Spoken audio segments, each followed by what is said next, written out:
Сәлеметсіздер ме оқушылар? Біз бүгінгі шығарылым барысында Қазақстан тарих пәніне арналған ұлттық бірыңғай тестілеудегі слип сұрақтармен бөлісетін боламыз. Дәлірек айтқанда, осы наурыз айында өткізілген ұлттық бірыңғай тестілеуінен алынып отыр. Жақсы, сұрақтарға көшейік. Кіші жүзге байланысты игілікті ұстанған реформаның мәні деген сұрақ болып тұр. Бірінші кезеңде міне көріп отырмыз. Ең бірінші кезекте біз талдайтын болсақ, міне бұл сұрақ қай сыныпқа тиесілі екендігін атап өтуіміз керек. Бұл сұрақ 7-ші сыныпқа тиесілі тікелей қазіргі бағдарлама бойынша. Сонымен қатар енді біз екінші кезекте осы сұраққа мән беруіміз керек. Игілікстром деген кезінде бізге қандай жағдайлар немесе қандай ұлттық көтерілістер немесе қандай тақырыптар есімізге түседі, соны талдап өтуіміз керек. Мысалға, игілікстром деген кезеңде менің есімім бірінші кезекте Сырым Датылы көтерілісі есіме түседі. Сырым Датылы бастаған көтеріліс есіме түседі бірінші кезекте. Одан кейін екінші кезекте кіші жүздегі хандық билік жойылуы есіме түседі. Хандық билік жойылуы есіме түседі. Міне осылай бірінші кезекте өзіңізге бірінші критерий жазып аласыз, мысалы осындай деп. Енді біз келесі варианттарды талдап өтейік. Мысалға бірінші вариантта округтерді жою деген варианттар бізге ол қалдыра тұра бізге керек болар, себебі оның бізге жылы кішкене сәйкес келеді. Мысалы, округ деген кезде бізге ең бірінші кезекте кіші жүздегі хандық билігі жойылу, орта жүздегі хандық билігі жойылу деген тақырыптар есімізге түседі. Сондықтан да біз А вариантын қазірше қалдыра тұрайық. Ал индустрияландыруды жүргізу деген вариантқа келетін болсақ, ол индустрияландыруды жүргізу деген бізге келмейді, себебі бұл бағдарлама 1925 жылдары, 25-27 жылдары жүргізілген болатын. Сондықтан да бұл вариантты біз алып тастаймыз. Келесі, билер сотын жою. Билер сотын жою жоқ, бұл да келмейді. Бұл билер сотын жаңғырту кешірісті. Билер сотын жаңғырту деген вариантты біз тоже алып тастаймыз, себебі бұл мәселе қазақ хандығында көптеп көтерілген болатын. Бізге келмейді бұл, себебі бұны алып тастаймыз. Енді келесі хан билігін жою. Бұны да қалдыра тұрайық. Енді бізде қалып отыр 2А мен Д варианты қалып отыр. Енді ең бірінші кезекте біз игілікстром реформасы қай жылдар жүргізілді, соған тоқталайық. Игілікстром реформасы 1786 жылы жүргізілген болатын. Игілікстром реформасы. Оны Ресей императоры екінші Екатерина қолдап жаңа не істеген болатын, қолдап қол қойып берген болатын. Жүзеге асыра берді деп. Міне осы кезеңде игілікстром реформасының мәні хан билігін жою болатын. Кіші жүздегі хан билігін жою. Кіші жүздегі хан билігін жою болатын. Дәлірек айтқанда. Кіші жүздегі хан билігін жою. Енді мен бұл сұраққа толығырақ тоқталып өтейін. Игілікстром реформасының мақсаты осындай болды. Бірақ та бұл аяғына жетпей тоқталып қалған болатын. Себебі 1789 жылы Францияда бірінші революция басталған болатын. Францияда. Осы революцияға байланысты Ресей императоры екінші Екатеринада дәл сондай жағдай бізде де бола ма деген қорқынышпен игілікстромға реформасын тоқтатуға бұйрық берген болатын. Себебі қазақ халқы көтеріліп кетіп, бізден қайтадан ажырап кете ме, біз қазақ халқына қайтадан иелік ете алмай қаламыз ба деген қорқыныш болғандықтан игілікстром реформасын 1789 жылы тоқтатып тастады. Бірақ ол кезінде хандық билік жойылмай қалды. Жақсы, кейінірек тағы да тоқталып кететін боламыз, балалар. Бірінші сұрақ толығырақ түсінікті болса, екінші сұраққа өтетін боламыз. Ендеше кеттік. Екінші сұрақ бізде әдеттегідей өткен жылдан бастап ұлттық бірыңғай тестілеуге қосыла бастаған сұрақтардың бірі болды. Контекст сұрақ, мән-мәтін сұрақтар дейді, дерек көздер дейді. Міне осындай сұрақтардың бірі. Міне көріп отырмыз, мына тексті бір қарап шолып шығамыз. Шолып шыққан болсаңыздар, сұрақты оқиын. Көне түркі жазуының ескерткіштері атты еңбегінің жазған автор кім дейді бізде. Міне осы еңбекті қазір біз осы мәтіннің ішінен іздейтін боламыз. Мәтіннің ішінен. Міне қарап отырсаңыздар, түркі тілінде бұл әдіс алғаш рет 7 ғасырдың бас кезінде қолданылған. Ғалым Малов өзінің көне түркі жазуының ескерткіштері атты еңбегінде Шығыс Түркістанда қағаз өндіру Қытайдағы сол кезеңде басталған деп атап өтеді. Яғни дұрыс жауап бізде С. Малов болады. Міне С. Малов. Міне көрдіңіз бе? С. Малов болады. Есте сақтап аламыз.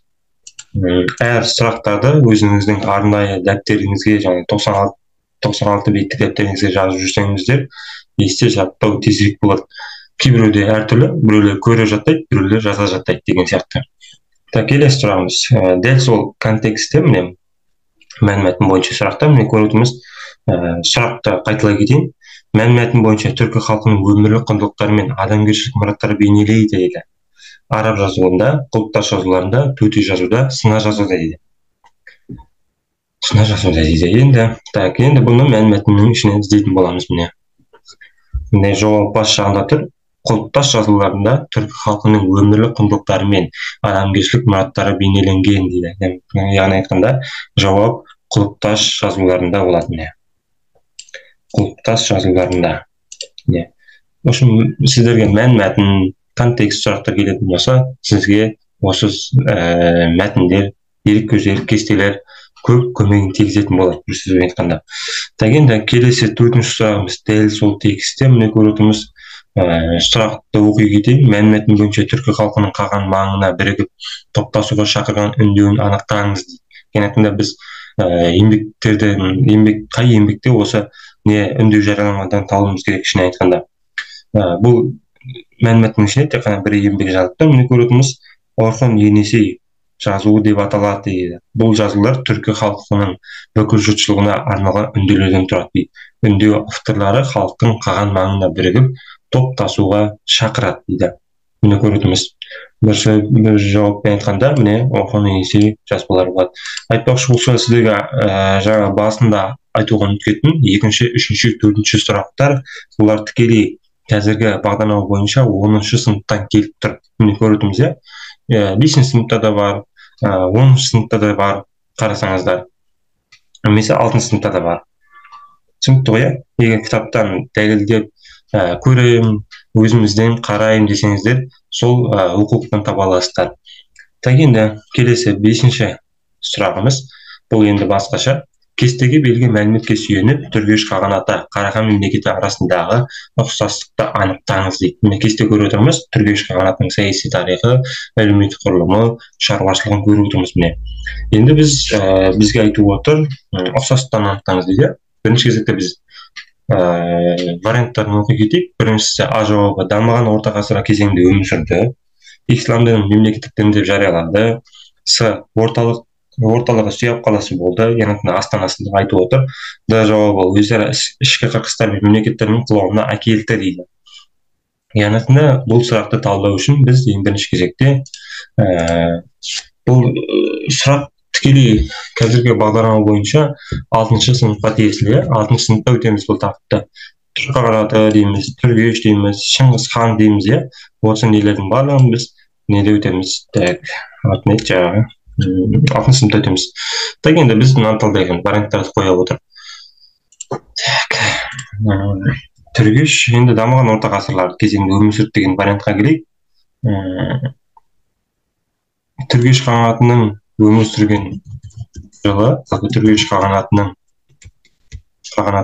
өмір сүрген жылдары біз білеміз 704-756 жылдар деп айтамыз.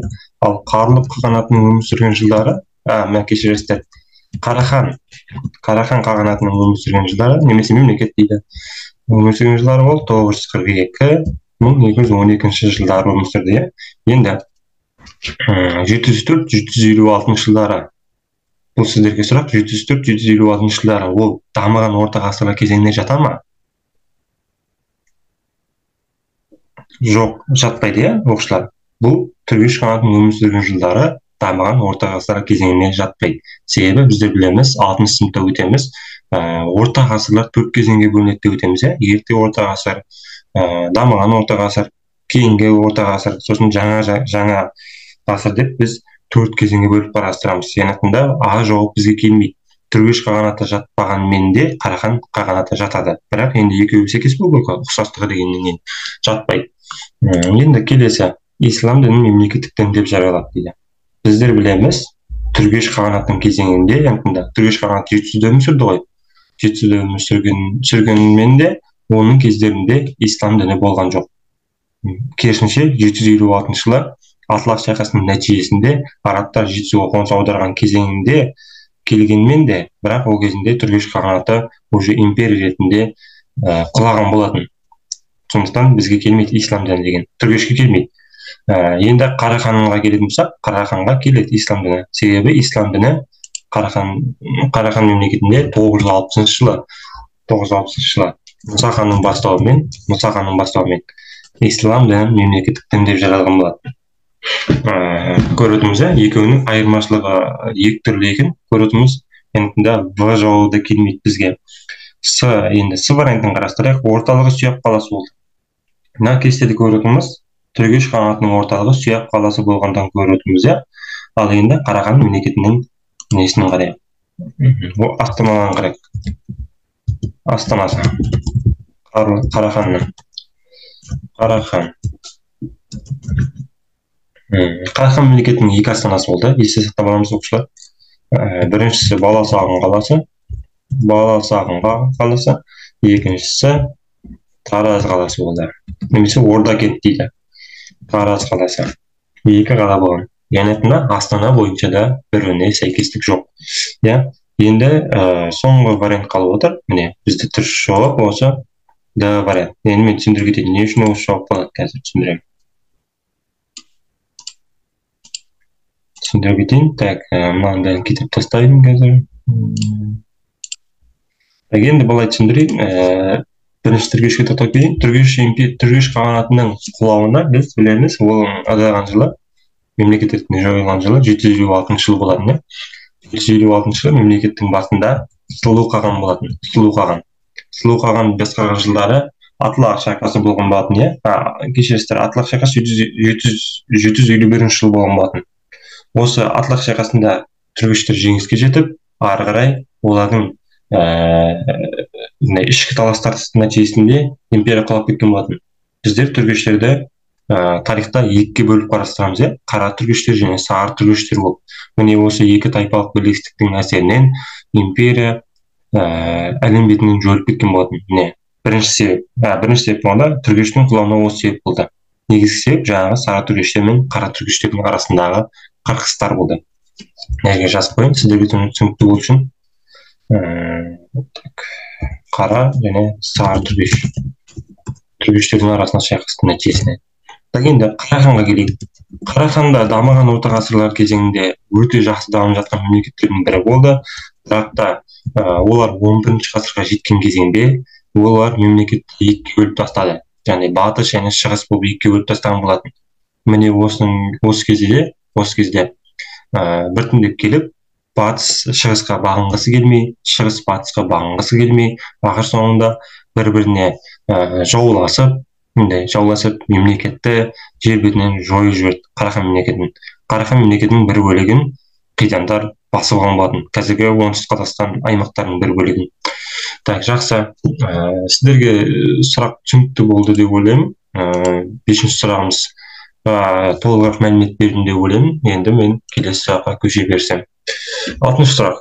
19-ші ғасырда оңтүстік және оңтүстік шығыс Қазақстан бағынышты болды дейді. Не көріп отырмыз, 6-шы сұрақта бізге тікелей бірінші кезекте айтып кетейін. Бұл сұрақ 1800-де отыр. 7-ші сыныпқа тиесілі, есте сақтап аламыз, 7-ші сыныпқа тиесілі сұрақ. 7-ші сыныпта оқулы арқылы таба аласыздар бұл сұрақтың жауабын. Енді бізде вариант бойынша талдайға. Ресей империясы, Қырғыз манаптары, Қоқан және Хива хандықтары, Орта жүз хандықтары. Так, енді 19-ші ғасыр дегеніміз, ол бізде 1800-ден бастап 1899 жылға дейінгі аралықты қамтиды. Сіздер білесіздер, енді аралығында білмейтін кісілер болса есте сақтап аламыз. Енді бұл жерден біз алып тастаймыз, қырғыз манаптарын алып тастаймыз. Себебі қырғыз манаптары қазақ жеріне билік жүргізген жоқ қой. Бұны алып тастаймыз. Бұл жауап керек емес бізге. Так.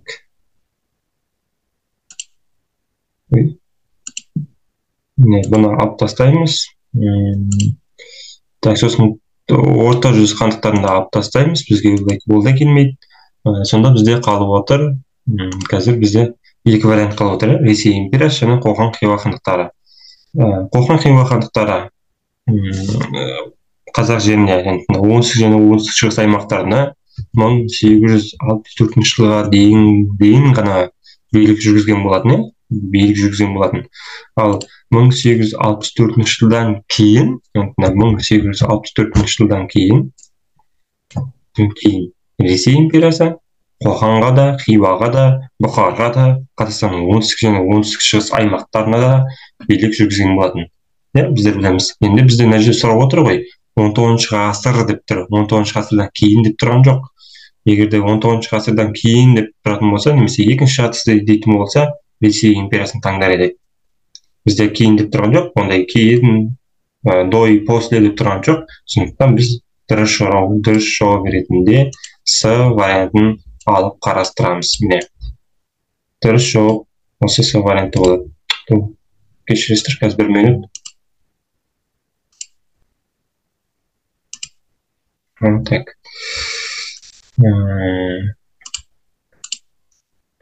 Дұрыс жауап С варианты болады. Міне. Есте сақтап аламыз. Так, тастайын көзім. Так, енді 7-ші сұрағымыз. Кестеге сүйене отырып, түргештердің мекендеген аймағын анықтаңыз дейді. Манағы кесте бойынша міне көріп отырмыз. Бұл кесте бізге қазір көмектесетін болады. Тікелей мана айтып өткендей 6-шы сыныпқа тиесілі бұл сұрақ.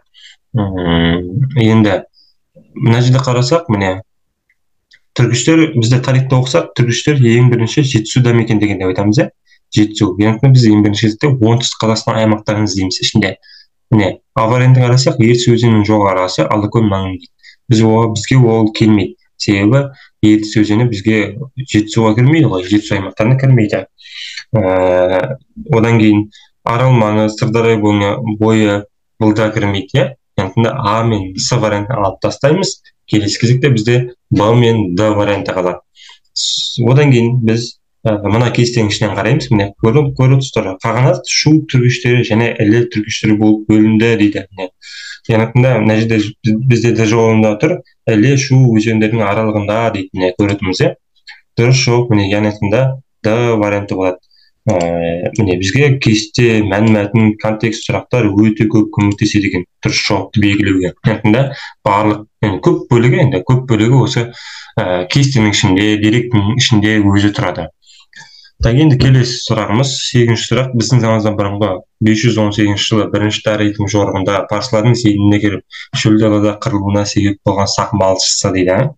Бұл сұрақты негізі көп басым бөлігі оқушылар білетін шығар. Себебі 5-ші сыныпта, 6-шы, 7-ші сыныпта тарихты көбіміз қызығып оқимыз. Себебі шайқастар бар, батырлар бар, хандар бар деген сияқты. Ал 8-9 сыныптарда 10-11-лерде сондай кішкене күрделеніп кетеді бағдарлама. Енді талдап көрейік. Бұл сұрақ тікелей 6-шы сыныпқа тиесілі. Бірден айтып өтейін.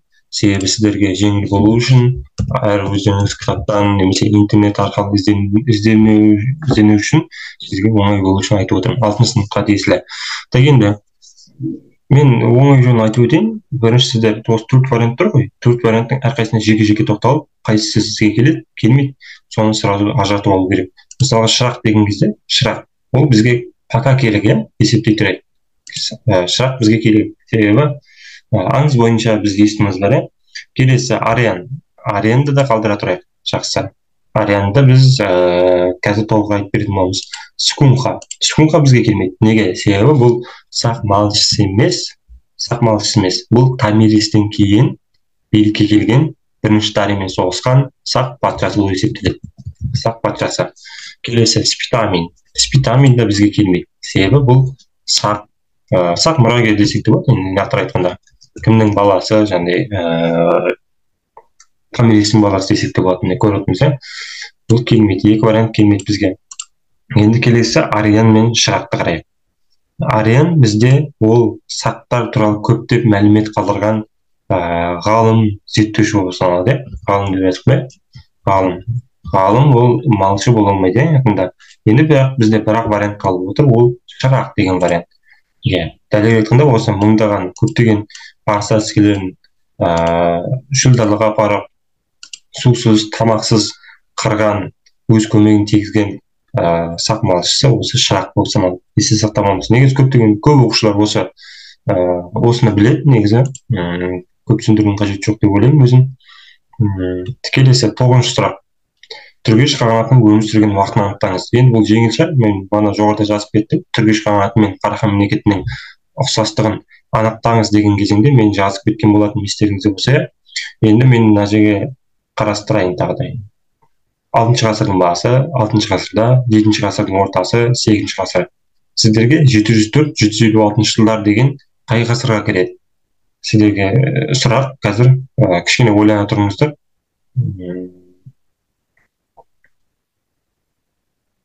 Егер білсеңіздер, комментарий жазып кетсеңіздер де болады. Жақсы, мен келесі сұрақты оқи берейін. Қазір мен бір сұрақтан кейін осы сұраққа қайтып оралатын боламын, өзім дұрыс жауабын айтатын боламын. Сол кезінде Бөкей ордасының жерлері бағындырылған губернаторлық: Самара губерниясы, Киев губерниясы, Вятийская губерниясы, Астрахан губерниясы. Бұл сұраққа тоқталатын болсаңыздар, бұл сұрақ қазіргі кезде 7-ші сыныптың оқулығында бар. 7-ші немесе 8-ші сыныптың оқулықтарында бар. Сіздер білесіздер, жаңағыдай 1867-1868 жылдары бүкіл қазақ жерінде реформа жүргізілген болатын. Патша үкіметі қазақ жерін отарлау мақсатында, толық отарлау мақсатында осы реформаны іске асырған болатын. Әскери генерал-губернаторлық, округ, ауыл старшина, болыс старшина деп сіздер оққан едіңіздер мектеп бағдарламасында. Енді мына реформа бойынша қазақ жері 3 генерал-губернаторлыққа бағынды. Орынбор, Батыс Сібір, сосын Түркістан деп 3 генерал-губернаторлыққа бағын болатын. Сол кезінде қазақ жерінде тек 2 жер ғана қалды. Сол 3 генерал-губернаторлыққа бағынбаған, бірақ басқа губернияға бағынады ол. Біріншісі осы Бөкей ордасының жері, екіншісі Маңғыстау губерниясы. Маңғыстау жері, кешіріңіздер, Маңғыстау жері. Бөкей ордасының жері Астрахан. Астрахан губерниясына бағынды. Астрахан. Неге? Себебі сіздер картадан қарасаңыздар, Бөкей ордасы Астрахан губерниясына өте жақын орналасқан. Сондықтан да олар Астраханға бағынған. Енді келесі бізде жаңа Маңғыстау жері деп айтып өттім. Маңғыстау жері тікелей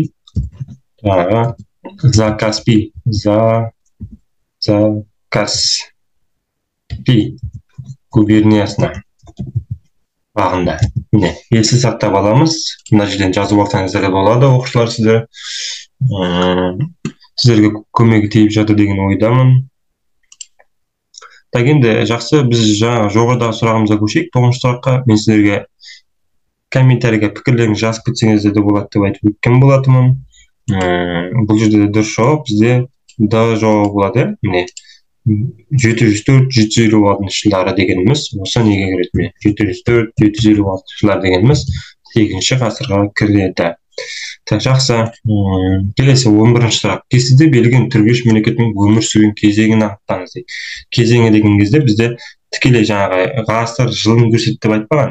Бізге кезең дегенде тас ғасыр ма, или орта ғасыр ма, қазіргі кезең ба деген сияқты айтып отыр. Бірден айтамыз, бұның жауабы ерте орта ғасыр деп бірден айтамыз, қиналмай. Бұны әрбір оқушы білетін шығар деген ойдамын. 1 секундта ғана жауап беруге болады. Негізі 12-ші сұрақ. Тарихи білімдерінде және кестені пайдаланып, дұрыс дәйектерді анықтаңыз. Міне 4 дәйек беріліп отыр. Былай талдайық. Түргеш мемлекетін Сұлу қаған басқарды. Сұлу қаған. Сұлу қаған деген Түргеш мемлекетінде болды ма? Сіздерге сұрақ. Екінші, түргештер Жайық өзенінің бойын мекендеді. Жоқ, Жайық өзенінің бойын мекендеген жоқ, иә. Мен манадан бері айтып отырмын, мына кестенің ішінде де тұр, олар Жетісуды мекендеген. Жайық қайда, Жетісу қайда? Енді келесі үшінші сұрақ. Үшінші дәйек, 751 жылы Тараз маңында Атлақ қаласында үлкен шайқас өтті. Жақсы. Иә, болды, иә, біздер білеміз оны. Атлақ шайқас деген кезде сразу 751 жылы деген жыл дата есімізге түседі. 751 деген кезде сразу Атлақ есімізге түседі, иә. Бұл дәйек дұрыс жауап енетінде. Плюс қоя салайық қазір шайқасына. 603 жылы түргештер Жетісуда өз саяси үстемдігін орнатты. Так, сіздерге сұрақ, түргештер Жетісуда мекендеді, иә? Мына жерде айттым. Енді олар 603 жылы мекендеді ма? Жоқ, иә, 603 емес, олар 704 жылы өз үстемдігін орнатты, иә. Енді бұл не? Қате. Дәйек қате. Так, енді мана бірінші сұраққа ойланыңыздар деген болатын. Түргеш мемлекетінің негізін салған Үшлік қаған деп айттым. Осы түргеш мемлекетінің ең соңғы хандардың бірі десек те болады, ең беделді хандардың бірі ең соңғы Сұлу қаған болды, иә. Енді бұл дұрыс жауап. Енді біз іздейміз, 1 мен 3-ті іздейміз. Бірінші және үшінші. Міне, бірінші А вариантында тұр екен. 1 мен 3 деген көрдіңіз. Келесі, міне, манаға мәнмәтін бойынша сұрақ, міне көрдіңіз. Сұраға, Рунатаудың ғылым ретіндегі 2 ғасырлық тарихына оқылмаған ескерткіш дейді. Ескерткіш. Мәнмәтін бойынша ішінен іздейміз. Рунатаудың ғылым ретіндегі 2 ғасырлық тарихында еуропалық руна ескерткіштерінің бірі әлі күнге дейін оқылған жоқ дейді. Енетінде дұрыс жауап еуропалық руна болады. Еуропалық руна болады. Дұрыс жауап, міне көрдіңіз. Так, келесі 14-ші сұрақ. 1734 жылы Ресей тарапынан далаға бақылау жүргізетін ұйым құрылды. Бұл сұрақ тікелей не сұрақ, қайсына өттік? 6-шы сыныпқа тиесілі. 6-шы сыныпқа тиесілі. Біздер білеміз ғой, Ресей империясына ең алғашқы қосылған жер, ол бізде білеміз, Кіші жүз аймағы. Ол Кіші жүз аймағы 1731 жылы Әбілқайыр бастаған сұлтандар Ресей империясының бодандығына ант берген болады. Біздер білеміз, міне осыдан кейін Ресей империясы Кіші жүз аймағына өзінің арнайы экспедициясын жіберген болатын. Бұл экспедицияны Тевкелев деген тұлға бастаған болатын, біздер білеміз. Енді бұл экспедицияның бастапқы атауы Қырғыз Қайсақ экспедициясы деп аталды. Ол 1731 құрылды. Ал арадан 3 жыл салғаннан кейін оның атауы Орынбор экспедициясы деп аталды. Енді бізде сыр жауабы болады. Қазір мына жерге жауабын жазып кетейін. 1731 жылы Қырғыз Қайсақ экспедициясы деп аталды. Енді дұрыс жауап бізде С варианты болады. Несе сақтап аламыз? С варианты міне. С варианты. Так, енді келесі, мәнмәтін бойынша манаға ағашқа ойып жазу әдісі. Міне, ойып жазу әдісі. Соны іздейміз, міне. Мына жерде тұр, міне. Ағашқа оймыш ксилография әдісімен басып жазуда түркілердің жетістігі болып табылады дейді. Ксилография, шығу деген мөрден басталады дейді. Міне, бір сөзбен айтқанда, бір жауап ксилография болады. Олай қарасақ та, міне, линология, нумерология деген терминдер бізге келмейді. Олар вообще тарихқа келмейді ғой, мысалға. Олай қарасаңыздар, рунология мен ксилография болуы мүмкін деп ойлайсыздар. Содан соң барып мәнмәтіннің ішіне іздейсіздер. 16-шы сұрақ. Есім хан тұсындағы қазақ хандығының астанасы. Біздер қазақ хандығының құрылуы, қазақ хандарының кезеңдерін біз тікелей 6-шы сыныптың бағдарламасы бойынша қараймыз, 6-шы сынып бойынша. Міне, Сығанақ, Тараз, Алмалық, Түркістан бірінші кезекте қай оқулықтан іздейтінімізді жазып аламыз. Одан кейін мына варианттарды талдайтын боламыз. Сығанақ қазақ хандығының астанасы болды. Тараз, Алмалық болды ма? Жоқ, иә. Бұл екеуі болған жоқ. Сондықтан біз оны крестік қойып тұрсақ, X бағанды қойып тұрсақ, X міне бұны қарастырмаймыз. Енді екеуін қарастырамыз. Сығанақ қаласы, Сығанақ қаласы. Ол бізді білеміз, бұрындық хан кезінде, бұрындық хан кезінде, сонымен қатар Хақназар хан кезінде болған болатын, Хақназар хан кездерінде болған болатын. Тағы да бар енді, 16 ғасырларда болған болатын. Енді одан кейін айтатын болсақ, Түркістан қаласы енді қазіргі кезеңде киелі қала деп айтылып жатады. Бұрыннан бері сондай ғой негізі. Түркістан қаласы астанасы Есім хан тұсында болды. Дұрыс жауап осы болады, оқушылар. Дұрыс жауап міне көрдіңіз, Енді келесі сұраққа көшейік. Орта жүздің соңғаны. Бұл сұрақ сіздерге көбіңізге қиын болуы мүмкін.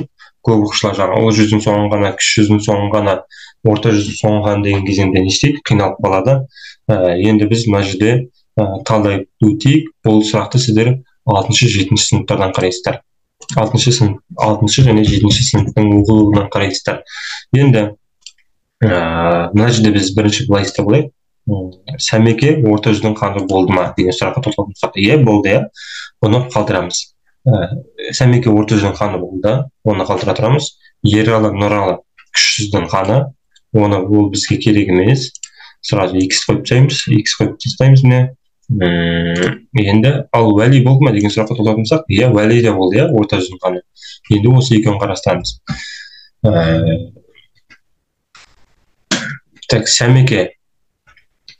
Сәмеке орта жүздің соңғы ханы болған жоқ. Оны сіздер кітаптанда, оқулықтанда, немесе интернеттен қарасаңыздар да болады. Ал дұрыс жауап бізде мына жерде Уәли хан болады. Уәли хан. Себебі Уәли ханның алдында Абылай хан болды. Абылай ханның алдында Әбілмәмбет болды. Әбілмәмбеттің алдында Сәмеке болған болатын. Сәмеке дұрыс жауап міне. Дұрыс жауап Уәли хан болды міне көрдіңіз. Енді сіздерге толық айтып кетейін. Толығырақ болғанда ұлы жүздің ханы кім? Соңғы. Ұлы жүздің соңғы ханы, ұлы жүздікі